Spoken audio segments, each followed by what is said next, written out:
Hi everyone, here I am with another vlog. Nasi video asidi akoi myam SD card ke matang da khara khangminnasi.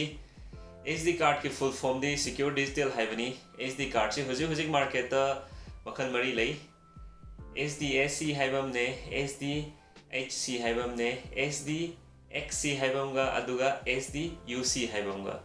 So card mari category makhal mari sige full form haijage ahan bada HDXC haibani secure digital standard capacity haibamaga ani subadana HDXC haidi secure digital high capacity aduga ahum subadana HDXC secure digital extended capacity aduga mari subadana HDUC secure digital ultra capacity.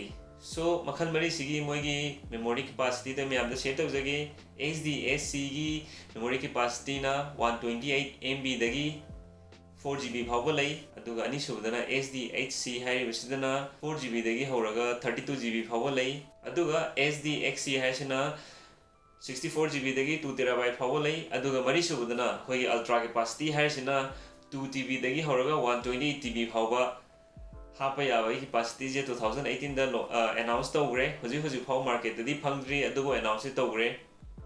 So sina akhoi SD card ki category makhal mari leijare aduga SD card singjigi magi tonganba class su leiba class e kamai tawera kan class 2 class 4 class 6 amadi class 10 lei class e yamingai gi akhoi speed se thuba heli aduga 4K gumba HD gumba namge hai taragadi minimum class 6 amadi class 10 oiba na darka tai aduga class mari se nataba atopa class ani maga leiri adudi UHS 1 haibamga UHS 3 haibamgani UHS ki full form na ultra high speed haibani. So hoji SD card ki category amadi mai class sing gi matang da khaminare kariguma channel asida no boy taragadi NewTech culture haiba channel asida akhoi technology amadi gadget related videos exclusively Manipuri da share tawjai aduna video sibo kai goma pambi taragadi like button nambiyo amadi channel asu subscribe tawbiyo amadi bell icon basu click tawbiyo. Thank you so much for watching this video. See you all in the next video. Till then, keep YouTubing.